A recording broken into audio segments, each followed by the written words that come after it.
Na što to liči? Kaže, ispravan je. Radi. Nema problema, radi. Pa jebu te, država te jebu. Pa kako je to ušlo u pičku mater? Ispravan je. Evo, slušaj. Kako ljubi. Ne znam. A sad ti...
Nemojte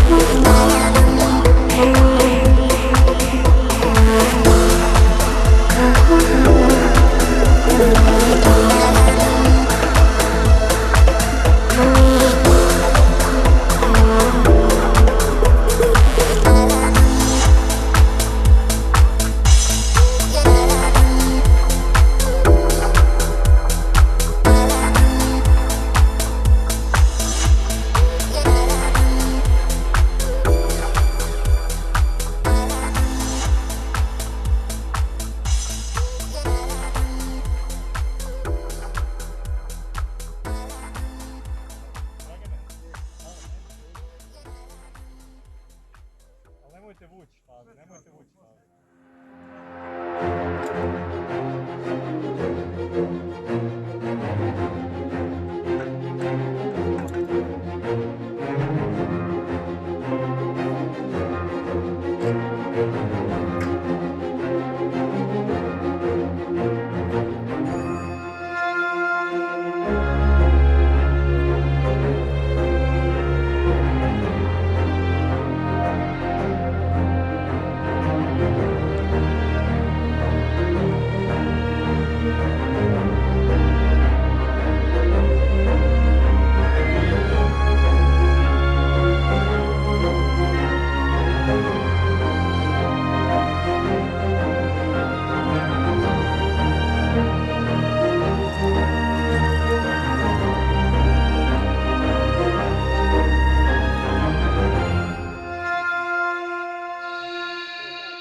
Vidio sam ja da je on tamo, vidio sam po onim slikama, znaš kako smo bili, on tamo, a gdje si išli dole ikad, gdje su oni bili? Ja sam bio uslovno kod dijete, ali... Ne, znači oni su s jedne strane, a ja sam vamo bio s druge strane, onaj Grgurić.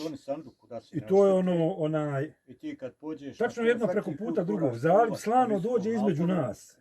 Mislim, mi ja neki tamo, on na samom kraju s jedne strane, ja na drugom kraju s druge strane. To se vidi, jebi ga, to je odavde dole.